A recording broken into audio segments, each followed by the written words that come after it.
Hi, everybody, and welcome back to the Emotional Intelligence Show. I've been on a 2-week hiatus that I didn't plan for, but I really needed. And today I want to talk to you about so many feelings so fast, because that is in part why I was away for 2 weeks. That and a series of unfortunate events. I have another job that I do besides the Emotional Intelligence School. The Emotional Intelligence School is my love and my passion, and I am working toward doing this work full-time, but I do have a full-time job right now. And I found out that I was getting laid off, and it was very unexpected.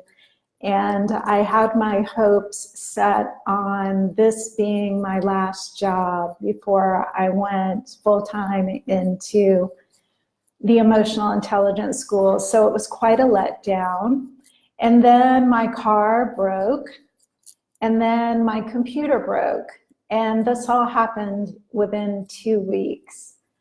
And I was feeling so many emotions, anger, sadness, fear, all the variations of those emotions. And what made this particularly challenging was that there was so much turbulence, emotional turbulence. It was like, it just seemed like from minute to minute, it was, fear, anger, sadness, feeling hopeless, which is a kind of sadness.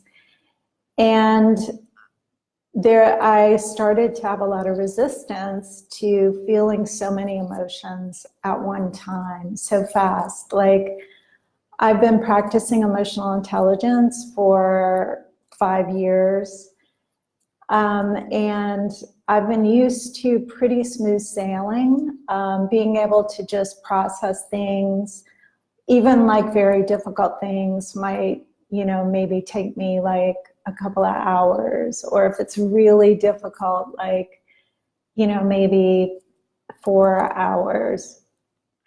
But this particular situation felt like, kind of like drowning, where you come up for air, but then you're right back in it, and come up for air and you're right back in it, and you don't really see the shore. And it made me really dig deep to be able to process those emotions, and to also be kind to myself when I couldn't do it. There were times when I felt fatigue, like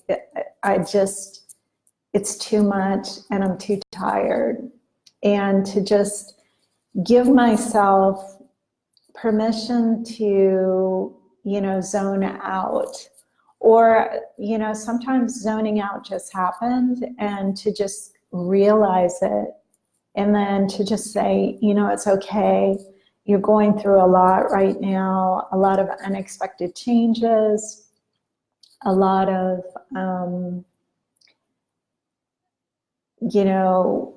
intense emotions that were triggering some past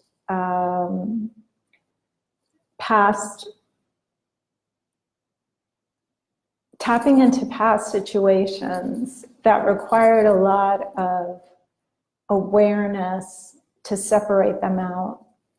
So, so it was very difficult, to say the least. And I felt like I was going backwards, which is a sensation I don't really like. We talk about like 1 step forward, 2 steps back. This felt like one step forward, 20 steps back. But the silver lining of it was that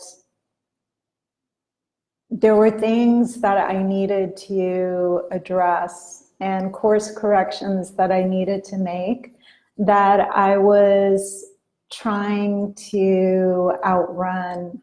Like, I could see them in my periphery, but I'm like, I can run faster. I can do this. You know, it's that magical thinking. And also, you know, the thinking of our culture, like where, you know, the hero pushes through at the end and everything works out fine. And it just wasn't going to happen. You know, what I was trying to do was required more than the resources that I had. And when when it became obvious and it hit me and I had these financial setbacks, it was like, no, this is not going to happen the way you want it to. That doesn't mean it's not going to happen. It's just not going to happen the way you want it to. It could happen in a way that's even better. But the tendency is to think that it's just not going to happen that way. Or just to think that's terrible and to think it's the worst possible outcome. So I had a lot of work to do, a lot of processing to do, a lot of thinking to do. And, you know, the desire is to just think it through and get on the new course and take the next step. But everywhere I looked, that course wasn't clear. It's like I couldn't take that next step. I couldn't be on that new trajectory. And, you know, in our culture, like knowing what you want and going for it and taking those steps feels very, it can make you feel very potent and confident.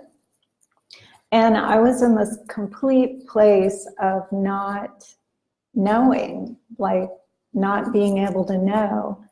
And I remember just laying on my bed and just feeling like, whatever, you know, there's nothing I can do about it. So, hi Elizabeth. And just feeling like really sorry for myself and feeling just really listless and apathetic and not knowing what to do. Elizabeth, I was just explaining that the last couple of weeks I've been through like a lot of hard things. I was laid off from a job. My car broke and my computer broke, and it all happened in 2 weeks. And I was talking about like all the different emotions I was feeling and how I was feeling it so fast and how it tired me out. Like I was like, you know, just tired and I couldn't see a clear path ahead. But what I want to say about that whole experience is that because I've been doing this work for 5 years, I knew that it was all going to be okay. But like I said, I didn't know how, and I felt overwhelmed. But I just stuck with it, and I kept applying the tools and processing the emotions and being kind with myself when I couldn't do it, and just feeling shitty, because I felt shitty a lot, but just letting myself, you know, feel it. Like, you know, we want to like run away from it and pretend like it's not there, but it was totally there. And I had a lot to learn and a lot of things that I needed to look at and do differently. So I'm happy to be back today after 2 weeks of not being able to do this. I tried to do it on my phone, but I wasn't able to do it. And if you have any questions that you want to ask about emotional intelligence, I'm happy to answer them about, you know, how you feel in relationships or how people, you know, interact with you, maybe that bring up feelings that you don't like. I'm happy to answer those.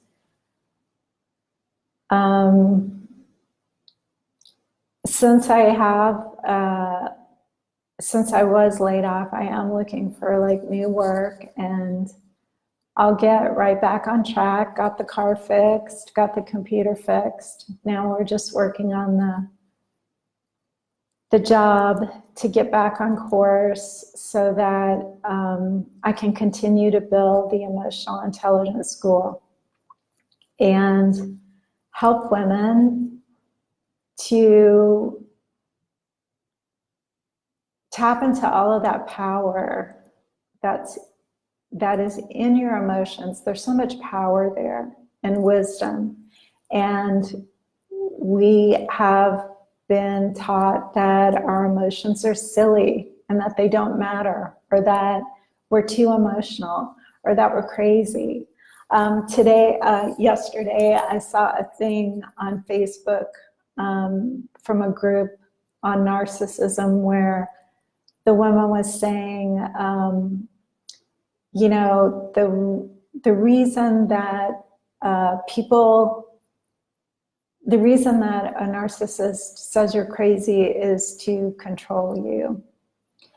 And I would say that that is true. That's like a, you know, conditioning of our culture of patriarchy to just dismiss women's emotions and feelings, to blame them for them, or to shame them for them. So feeling our feelings and tapping into their wisdom, that's a radical act. It takes courage. And since we have been taught, most of us, to mistrust them, it can also be very intimidating. But once you learn about the way that you have emotions, because it's different for everybody. Thank you, Elizabeth. Once you learn about the way that you have emotions, and you learn how they come up and how they manifest, you are able to process them and feel them on more and more subtle levels, so that you're feeling them when they're very small and manageable, and taking action when they're subtle, instead of waiting for them to get big and dramatic and blown out of proportion. So emotional intelligence is great work. It will give you way less drama in your life, and it will give you a lot more confidence and power. Even when you find yourself in a situation like I was. And the way that I thought about my situation was that when you're a caterpillar, you're like this very cool little caterpillar, and you go around, you eat the leaves, you're having fun. And then you get into this cocoon, and everyone thinks like the cocoon is so cool. You know, it's like super cozy, but really what happens is the caterpillar turns to liquid before it becomes a butterfly. And that is what I was experiencing, this complete like liquid, like, you know, liquidation of the ego. liquidation of my ideas and how I thought that things would turn out and how they would go. And then the reality was they were doing something completely unexpected and, you know, that were in ways that I felt triggered. So I want to just reiterate that emotional intelligence works, even when you're in, you know, being turned to mush inside the cocoon with practice and awareness. And it's totally worth it. I did have some periods in there where I was like, you know, I don't know about this emotional intelligence stuff. This is like bullshit, because I did not want to be experiencing this huge correction. But the truth is, I needed it. And I hate saying that because, like, it sounds a little like, I forget the word, is it masochistic or sadomasochistic? One of those, but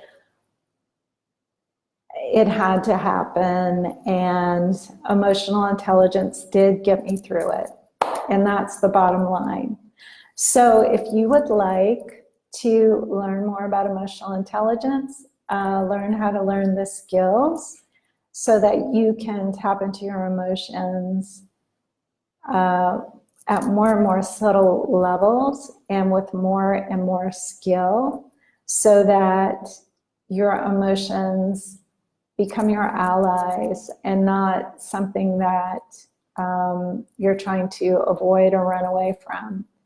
And also to be able, like, when people think you're crazy, maybe that boyfriend, that narcissist in your life, or think that you're too emotional or whatever, you know, when you have good emotional intelligence, stuff like that just really doesn't bother you. Like, you're just like, I mean, you have emotional intelligence and skills, and obviously someone who's saying that you're crazy or whatever, they don't. So it's like, you just know it's just a reaction. It's just what we've been conditioned to believe in the culture. So I wish you a great week, and I will get back on my regular schedule of Wednesday. I'm going to start doing my shows at 2 p.m. on Wednesdays. So it'll be a little bit earlier. So thank you so much for joining me, and I'll see you next week. Aloha.